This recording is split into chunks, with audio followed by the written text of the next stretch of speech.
Try and buy ng Lazada, ano nga ba ito? Tara, alamin natin.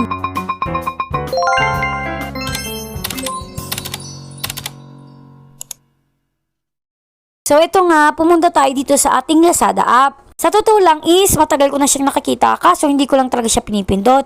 Pero ngayon, out of curiosity is, pipindutin natin siya. So ito nga, unang-una is ganito agad yung makikita nyo dito sa Lazada Try and Buy. Tapos may nakalagay dyan sa taas na 1 peso sign. Sinasabi niya na kahit piso lang ay makakapag-try na kayo ng isang product dito sa Lazada. So, paano nga ba ito? Ito titingnan natin. Ayan, pipili lang kayo ng inyong sample na gusto nyong itry. Tapos, itatry lang natin, tapos place order. Tapos, kapag na-checkout nyo na siya, is magkakaroon kayo ng voucher para sa discount kung sakaling gusto nyo bilihin yung pinaka full size niya. Makikita nyo siya sa voucher or sa alerts. Yung mga product na makakita nyo dito ay hindi always available. Iba't ibang brand, iba't ibang kategory, iba't iba rin yung presyo niya. So, pipili kayo dito kung saan talaga yung pinakamura. Kaya ito, may nakita kong zero lang. Kaya yun yung pipindutin ko. Itong Garnier na face serum, tatry ko rin yan. Yan, i-ask din nila kayo kung gusto nyo mag-join sa membership nila. Maraming benefits yan, kaya kung maaari, pwede rin kayo mag-join. Tapos ayan nga, ibabayag na ko na siya. Kaso nga lang, na-realize ko na meron pa nga palang isa doon na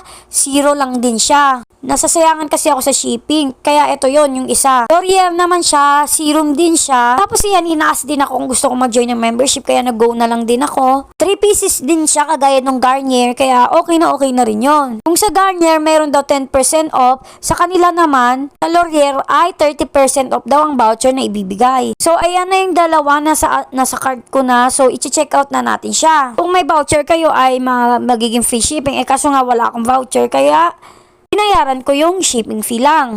So, ayan na nga yung dalawa, i-check out ko na siya. Ginamit kong pambayad ay yung GCash ko, tapos ayan, automatic na siyang makakaltas sa aking GCash.